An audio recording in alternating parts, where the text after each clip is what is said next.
The autumn sun cast long shadows across the Memphis County Courthouse steps as Dr. Janice Carter hurried through the heavy wooden doors. She was running 10 minutes late for her court appearance, something that made her stomach twist with anxiety. As the director of a busy community health clinic, time was always working against her. The courthouse hallway buzzed with the usual morning activity: lawyers in pressed suits consulting with clients, court officers directing foot traffic, and nervous citizens waiting for their turn before the judge. Dr. Carter's heels clicked against the marble floor as she made her way to courtroom 3B, where Judge William Thorne handled traffic violations and minor offenses. At 42, Dr. Carter had never received so much as a parking ticket. The speeding violation from last month was her first brush with the law, and it had happened while she was rushing to help a patient experiencing a severe asthma attack. She had prepared all her documentation, including the emergency call logs from the clinic, hoping the judge would understand the circumstances. As she pushed open the courtroom doors, Judge William Thorne's stern gaze met hers from behind his elevated bench. At 65, he was known throughout Memphis for his rigid adherence to rules and traditional values. His silver hair and wire-rimmed glasses gave him an appearance of authority that matched his reputation. "Dr. Janice Carter," the court clerk called out, her voice echoing through the wood-paneled room. Approaching the bench for citation number 2024 TR 789. Dr. Carter straightened her navy blazer and walked forward, conscious of the other waiting defendants watching her every move. The fluorescent lights hummed overhead as she took her position before Judge Thorne.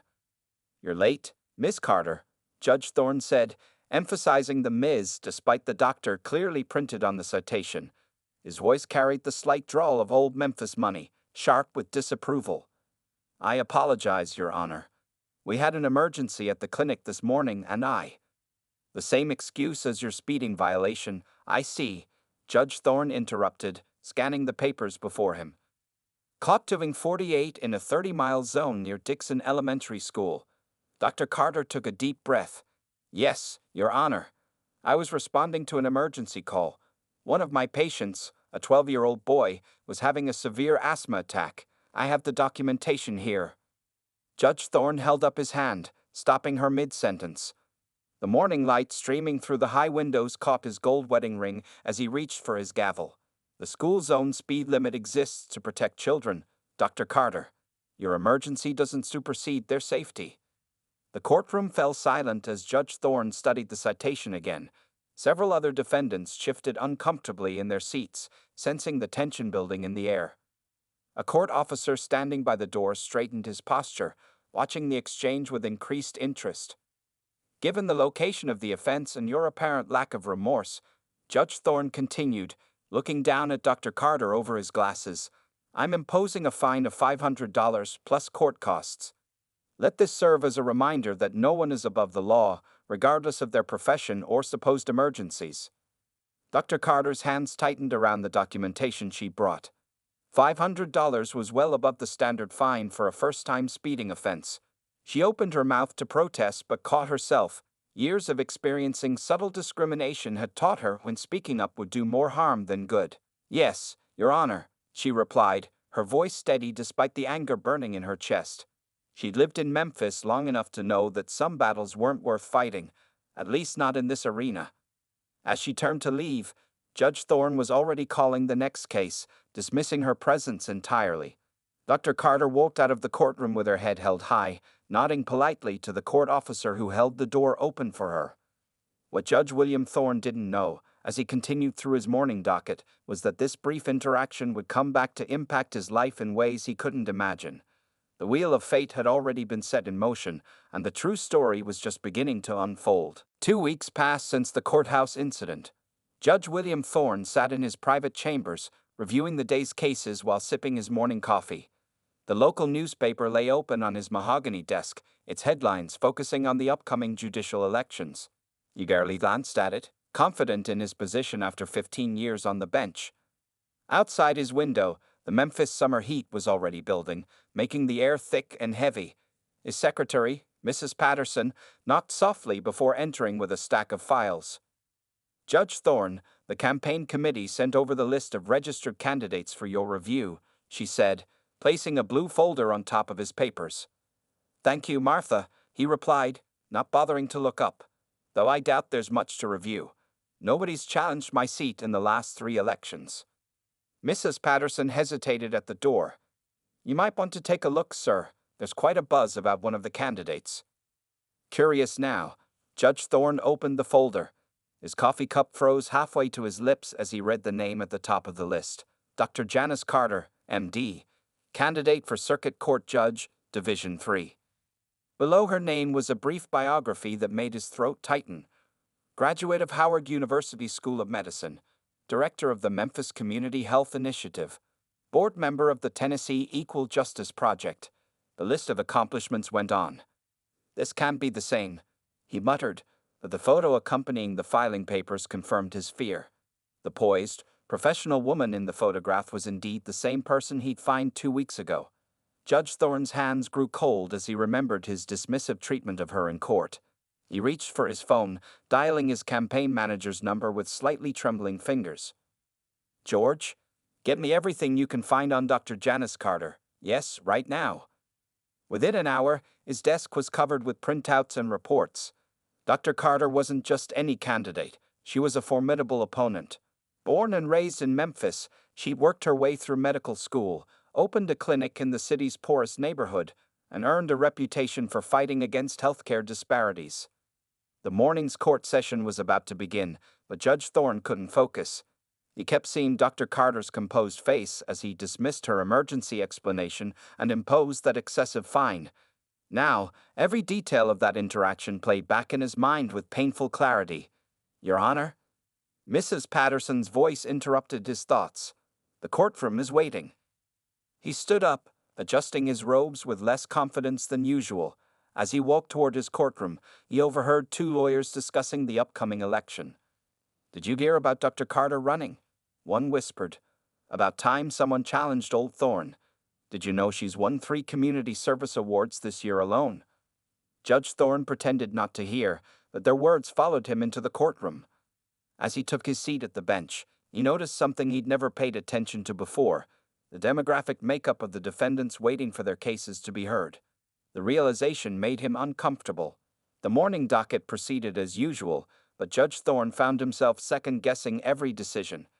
When a young black woman appeared before him for a traffic violation, he caught himself about to impose another steep fine and stopped. During the lunch break, his campaign manager called again. Will, we've got a problem, George said, his voice tense. Dr. Carter's already secured major endorsements from the Medical Association and the Community Action Council, and there's more. Someone's been keeping records of your sentencing patterns. The numbers don't look good, especially regarding minorities. Judge Thorne loosened his collar, feeling the temperature in his chambers rise.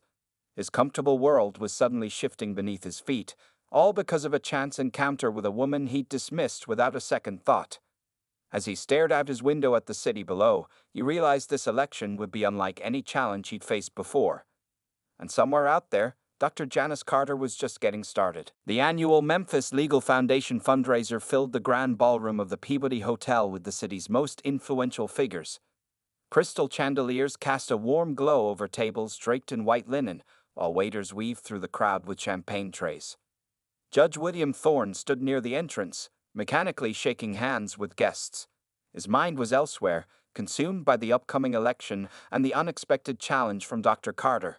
The latest polls showed her gaining momentum, especially in districts where he'd historically dominated. Judge Thorne, have you met our keynote speaker? James Morton, the foundation's president, approached with a small group in tow. Thorne turned, his practiced smile freezing as he found himself face to face with Dr. Janice Carter. She wore a deep purple evening gown, her natural hair styled elegantly, looking every bit the part of a future judge. Dr. Carter, he managed, extending his hand. I wasn't aware you'd be speaking tonight. Judge Thorne, she replied, her grip firm and professional. I believe we last met in your courtroom, though tonight, I'm here to discuss healthcare inequality in our justice system. The small crowd around them grew quiet, aware of the tension crackling between the 2 candidates. James Morton glanced between them, suddenly realizing his mistake in making the introduction. Dr. Carter's clinic has been instrumental in providing expert testimony in several major cases. Morton added quickly, trying to ease the atmosphere. Yes, I've been reading about your work, Thorne said, his collar feeling tight. Quite impressive. Thank you. Dr. Carter smiled, her expression pleasant but her eyes sharp. I'm particularly proud of our program helping low-income defendants access medical documentation for their cases. You'd be surprised how many people rush to emergencies without considering the legal consequences. The pointed reference to their previous encounter made Thorne's face flush. Before he could respond, the dinner bell rang, saving him from further conversation. Throughout dinner, Thorne found himself unable to focus on his meal, his eyes repeatedly drawn to Dr. Carter's table. She commanded attention effortlessly, engaging with judges, lawyers, and community leaders who seemed eager to hear her views.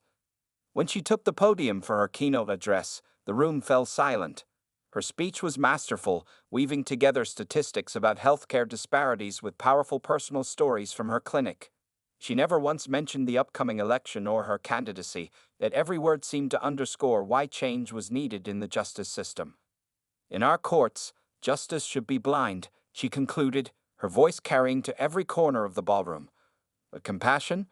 Compassion should have perfect vision. The applause was thunderous. Thorne clapped automatically, watching as several major donors rushed to speak with her afterward. His campaign manager, George, slipped into the empty seat beside him. We got trouble, Will? George whispered urgently. 3 of your biggest supporters just told me they're reconsidering their positions, and the Bar Association is talking about hosting a debate between you two. Thorne loosened his bow tie, feeling suffocated. A debate? About what? Sentencing disparities, bail reform, community justice initiatives, all her wheelhouse. George looked grim. And after that speech, people will be expecting you to participate. Across the room, Dr. Carter caught Thorne's eye and gave him a small, knowing nod. In that moment, he realized she planned this perfectly, transforming from a defendant in his courtroom to a worthy adversary who now had him on the defensive. As the evening wound down, Thorne overheard snippets of conversation that made his stomach churn. Did you know she maintains a full clinic schedule while campaigning? I heard she waived her speaking fee and donated it to the legal aid fund. Maybe it's time for some fresh perspective on the bench. Judge William Thorne left the fundraiser early, his carefully constructed world feeling increasingly uncertain. In his car, he loosened his tie completely and let out a long breath. The political landscape he'd taken for granted for 15 years had shifted dramatically in a single evening, and his opponent had orchestrated it all without a single direct challenge. The Memphis Daily Tribune's headline blazed across newsstands throughout the city. Pattern of bias. Data shows concerning trends in Judge Thorne's courtroom. The morning sun had barely risen, but the story was already sending shockwaves through the legal community. Sarah Chen, an investigative reporter, had spent weeks analyzing court records. Her article revealed that defendants of color in Judge Thorne's courtroom received fines averaging 40% higher than white defendants for similar offenses. The story featured Dr. Carter's traffic court experience as a prime example. Judge Thorne sat in his kitchen, hands shaking slightly as he read the article. His wife, Eleanor, watched him with concern from across the breakfast table. It's a hit piece, he muttered, but the numbers stared back at him, undeniable in their clarity. Graphs showed the disparity in sentencing patterns. Statistics highlighted the difference in bail amounts. Even his courtroom behavior was documented, including how often he interrupted minority defendants compared to white ones. His phone wouldn't stop ringing. Local TV stations wanted comments. The Bar Association requested an emergency meeting. His campaign manager had left 12 messages since dawn. At the courthouse, whispers followed him down the hallway. Several lawyers who normally greeted him warmly suddenly found the floor fascinating as he passed. Outside his courtroom, a small group of protesters had gathered, holding signs that read, "Justice should be colorblind and equal treatment under law." Inside his chambers, George finally caught up with him. "Will, we need to address this now. Dr. Carter's giving a press conference at noon." What could she possibly have to say? Thorne snapped, loosening his collar. "She's behind this, isn't she?" George shook his head. "She didn't leak the story. The Tribune's been investigating since before she announced her candidacy. but she's been invited to comment on the findings, given her personal experience. The television in his chambers showed Dr. Carter stepping up to a podium outside her clinic. She looked composed and professional in a navy suit, speaking with measured calm. "These findings are disturbing but not surprising to many in our community," she began. "My own experience last month opened my eyes to a system that needs reform. However, this isn't about one judge or one court. It's about ensuring equal justice for all citizens of Memphis." The cameras caught every word as she outlined her plan for judicial reform: mandatory bias training, regular audits of sentencing patterns, and community oversight committees. She never attacked Thorne directly, but every proposal highlighted the problems revealed in the Tribune's investigation. By afternoon, social media was ablaze with the story. Local community leaders called for an official investigation. The State Judicial Review Board announced they would examine the findings. Judge Thorne canceled his afternoon docket, claiming illness. In his chambers, he stared at old photos on his wall, award ceremonies, charity events, his swearing-in ceremony. 15 years on the bench, and he never once questioned his own decisions. "Your Honor?" Mrs. Patterson peeked in. "The Chief Justice is on line 1. Before he could answer, his campaign manager burst in, waving his phone. "Will, more data just dropped online. Someone compiled videos from your courtroom showing the interaction patterns. It's not good." Thorne loosened his tie completely, feeling the walls closing in. Outside his window, he could see more protesters gathering. News vans lined the street, their satellite dishes reaching toward the sky like accusing fingers. The phone kept ringing as he sat there, remembering Dr. Carter's words at the fundraiser about compassion having perfect vision. Now, faced with the hard data of his own behavior, he realized he'd been anything but compassionate or fair. A knock at his door revealed the court clerk. "Judge, there's a reporter asking about the Wilson case from last year. The one where you set bail at $50,000 for a teenage minority defendant in a minor offense." Thorne waved her away, unable to respond.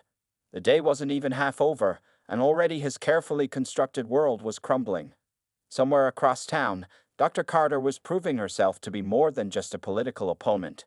She was becoming the catalyst for long overdue change. Dr. Janice Carter's campaign headquarters buzzed with energy in a converted storefront on Beale Street. Campaign volunteers worked phones while others organized door-to-door canvassing routes.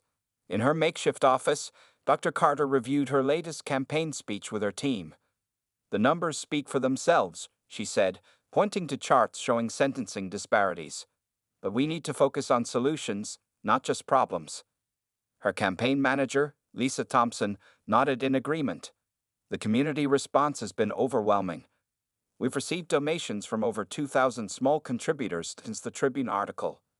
The walls of the office displayed maps of Memphis voting districts, with particular attention to areas historically affected by harsh sentencing.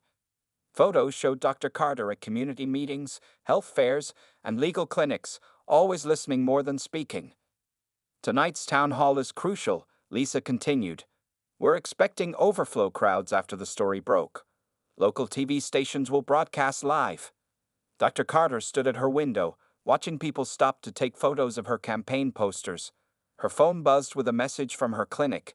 They'd received another dozen calls from former defendants in Judge Thorne's court, all sharing similar stories of disproportionate sentences. The town hall venue, a high school auditorium in South Memphis, filled up 2 hours before the event. People stood along the walls, many holding homemade signs supporting judicial reform. Community leaders, religious figures, and local activists filled the front rows. When Dr. Carter took the stage, the applause was deafening. She waited for silence before speaking, her voice clear and purposeful. "I'm not here to criticize any individual," she began. "I'm here because every person who enters a courtroom deserves equal treatment under the law. My own experience opened my eyes. This campaign is about all of us." She outlined her reform platform: transparency in sentencing, community oversight boards, mandatory bias training for court officials. Each point drew stronger applause than the last. "A judge's role isn't just to punish," she continued. "It's to understand context, to consider circumstances, and to ensure justice is truly blind to everything except the facts." During the question and answer session, a woman stood up, her voice trembling. My son got 6 months for a first-time offense that usually gets probation. We couldn't afford a good lawyer. Dr. Carter listened intently, taking notes. Similar stories followed. Tales of excessive bail, harsh sentences, and dismissive treatment. She addressed each speaker personally, promising specific reforms to prevent such situations. Local news cameras captured every moment as Dr. Carter connected with the audience, transforming their anger into hope for change. Her medical background showed in how she diagnosed systemic problems and prescribed concrete solutions. After the event, supporters lined up to volunteer. Community organizations pledged support. Local lawyers offered to document more cases of sentencing disparities. Back at campaign headquarters, late into the night, Dr. Carter reviewed the day's developments with her team. Polls showed her leading in districts that hadn't voted against an incumbent judge in decades. We're making history, Lisa said, showing her the latest social media statistics. The hashtag Justice for Memphis was trending statewide.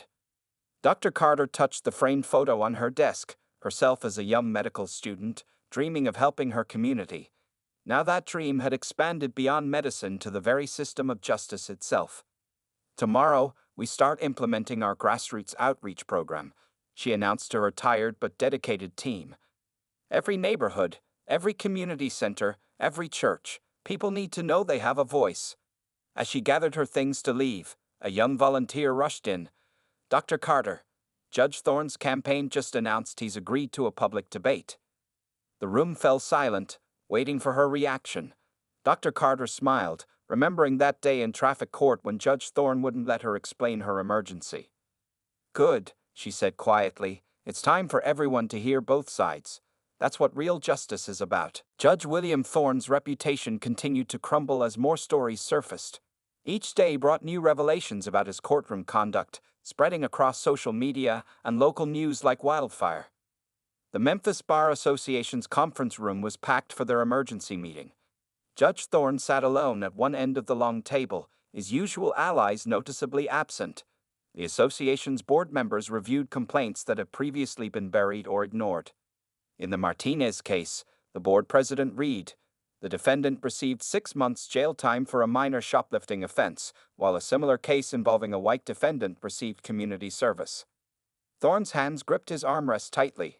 Each case has unique circumstances. We have 12 similar examples from the past year alone, another board member interrupted, sliding documents across the table.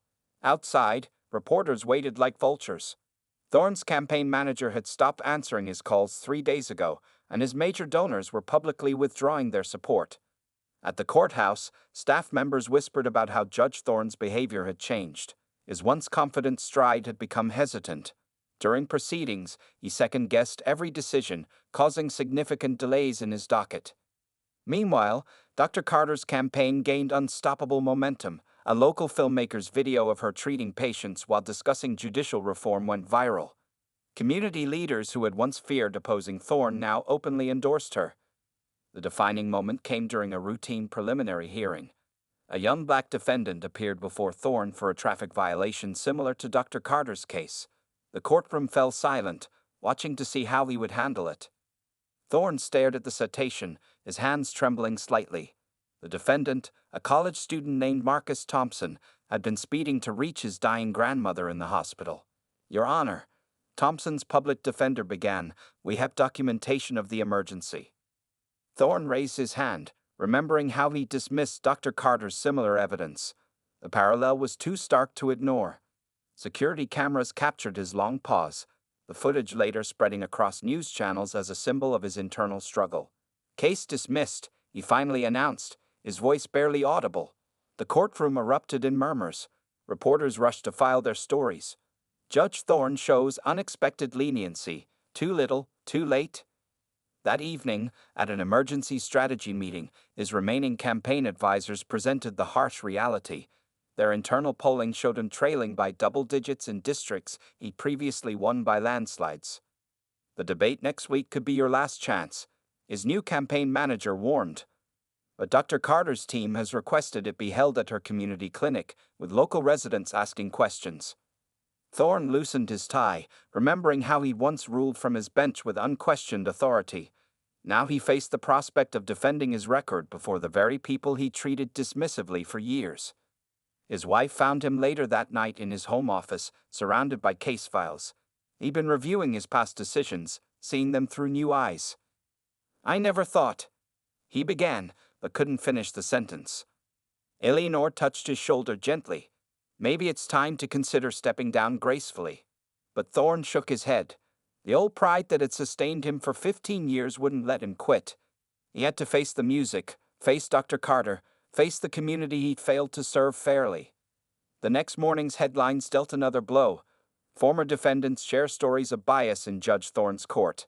The article featured interviews with dozens of minorities who'd appeared before him, each story adding to the pattern of discrimination. As he drove to the courthouse, Thorne passed a line of campaign posters for Dr. Carter. Her slogan, "Justice sees everyone," seemed to mock him at every intersection. In his chambers, the pile of recusal requests grew higher. Lawyers increasingly demanded their clients' cases be transferred to other judges. His power, once absolute in his courtroom, was slipping away with each passing day. The debate was less than a week away, and Judge William Thorne faced the toughest verdict of his career, one delivered not from a bench, but from the community he'd failed to serve. The debate venue at Dr. Carter's community clinic was packed beyond capacity. Every seat filled, people standing along walls, local news cameras positioned strategically. Judge William Thorne entered through the back door, his collar already feeling tight despite the air conditioning. Dr. Carter stood at one podium, composed in a professional Navy suit. Thorne took his place at the other podium, noticing how the audience's eyes followed him with barely concealed hostility. The moderator, a respected local journalist, began with the issue on everyone's mind. "Judge Thorne, recent data shows significant disparities in your sentencing patterns. How do you respond?" Thorne gripped the podium, his prepared statement suddenly feeling inadequate. He looked out at the sea of faces, people he'd sentenced, families he'd affected, lives he'd impacted without consideration. In that moment, something shifted inside him. He started, then paused, removing his reading glasses. "I was wrong." A murmur rippled through the crowd. Even Dr. Carter looked surprised. "For 15 years, I prided myself on being tough but fair," he continued, his voice growing steadier. "But the evidence is clear. My decisions were neither tough nor fair. They were biased, and that bias hurt real people in this community." The room fell silent. Camera shutters clicked rapidly, capturing this unexpected moment of vulnerability from a judge known for his rigid authority. "I can't undo those sentences," Thorne admitted. "I can't give back the time people spent in jail because I failed to consider their circumstances. I can't erase the financial hardships my excessive fines caused." Dr. Carter watched him intently, her expression thoughtful as he continued. "When Dr. Carter appeared in my courtroom, I dismissed her emergency explanation without a second thought. I did the same to countless others, particularly people of color. It took seeing the data, hearing the stories, facing the truth about my own prejudices." His voice cracked slightly. A tissue appeared from his pocket, and he dabbed at his forehead. "I'm not asking for forgiveness," he said. "I'm not even asking for votes. But I am promising to do better, starting with mandatory bias training for all court personnel, including myself." The moderator turned to Dr. Carter. "Your response?" She stepped forward, adjusting her microphone. "Change begins with acknowledgement," she said carefully. "Judge Thorne's admission is a start, but our community needs more than promises. We need systematic reform, transparent oversight, and judges who understand the communities they serve." The debate continued, but its tone had shifted. Instead of attacking each other, both candidates focused on specific reforms. Thorne supported several of Dr. Carter's proposals, surprising many in the audience. During the audience question period, Marcus Thompson, the student whose case Thorne had recently dismissed, stood up. "Judge Thorne," he said, "you showed me mercy last week. Why did it take all this publicity for you to start seeing us as people?" The question hung in the air. Thorne removed his glasses again, looking directly at the young man. "Because I was comfortable in my privilege," he answered honestly. "I never had to question my decisions until Dr. Carter forced me. Forced all of us, to look at the numbers, to hear the stories, to face the truth. As the debate ended, reporters rushed to file their stories. Judge Thorne acknowledges bias. Historic debate changes tone of judicial race. Incumbent's confession stuns audience. Dr. Carter approached Thorne as the crowd dispersed. "Your honesty tonight was unexpected," she said quietly. "Too late, I suppose," he replied, gathering his notes. "It's never too late to acknowledge truth," she answered. "The question is, what happens next?" Thorne nodded, understanding the challenge in her words. As he left through the back door, he heard community members discussing the debate, their voices mixing hope with skepticism. His campaign manager waited in the parking lot, already planning how to handle the media fallout from his confession. But for the first time in weeks, Judge William Thorne felt something close to peace. The truth, however painful, had finally been spoken. Election day arrived in Memphis with unprecedented voter turnout. Lines stretched around polling stations as community members waited patiently to cast their votes, many participating in a judicial election for the first time in their lives. Dr. Janice Carter arrived at her clinic at dawn, seeing patients as usual despite it being election day. Her commitment to the community remained unchanged, even as television crews gathered outside to capture her voting moment. Judge William Thorne cast his ballot early, accompanied by his wife Eleanor. As he walked past the crowd, he noticed several familiar faces. Defendants who had stood before him, families he had impacted, members of the community he had failed to truly see until now. By midday, exit polls showed a clear trend. Dr. Carter led significantly in districts that had historically low voter turnout. Her campaign's grassroots efforts had mobilized communities that traditionally felt disconnected from the judicial system. At 8 p.m., as polls closed, supporters gathered at Dr. Carter's campaign headquarters. The energy was electric as results began appearing on the large screens. District after district reported numbers showing a decisive shift in voting patterns. By 9:30 p.m., the outcome was clear. Dr. Janice Carter had won with 63% of the vote, becoming the first African-American woman to serve as a judge in that district's history. Judge Thorne watched the results from his home office, a glass of untouched whiskey on his desk. When the final numbers confirmed his defeat, he picked up his phone and did something unprecedented in local judicial race history. He called Dr. Carter to concede personally. "The people have spoken," he said, his voice steady, "and they chose wisely. Congratulations, Judge Carter." At her victory celebration, Dr. Carter took the stage to thunderous applause. Her speech focused not on victory, but on the work ahead. "Today, Memphis chose change," she declared. "But tomorrow, we begin the real work of reforming our justice system. This victory belongs not to me, but to every person who stood in line today believing that justice can truly be blind." Her first act as judge-elect was to announce the formation of a community justice advisory board, including representatives from all neighborhoods in the district. She also revealed plans for mandatory bias training programs and transparent sentencing guidelines. 1 week later, Judge Thorne cleared out his chambers, carefully packing 15 years of memories into cardboard boxes. As he removed his nameplate from the door, Dr. Carter appeared in the hallway. "I hope you'll consider serving on our new advisory board," she said. "Your recent acknowledgments and commitment to change could help others recognize their own biases." Thorne looked at her, remembering their first encounter in his courtroom. "You taught me more about justice in a few months than I learned in 15 years on this bench," he admitted. 2 months later, Dr. Janice Carter took her oath of office, her hand resting on a Bible held by her elderly mother. The courtroom overflowed with community members, many crying openly as she donned the black robe. Her first case involved a young white defendant caught speeding while rushing his pregnant wife to the hospital. As she listened to his explanation, her eyes met Judge Thorne's, who sat in the back of the courtroom as an observer. "Justice must be blind," she stated, "but compassion must see clearly. Case dismissed." The local paper's headline the next day read, "New era begins. Judge Carter demonstrates equal justice for all." Below the headline, a photo showed her talking with community members after court, her robe's sleeves rolled up, actively engaging with the people she served. In her chambers that evening, Dr. Carter touched the nameplate on her door. "Honorable Janice Carter, Circuit Court Judge." Next to it hung a small framed traffic citation, the one that had started this journey. It served as a daily reminder that justice, when truly blind, could transform not just laws, but lives.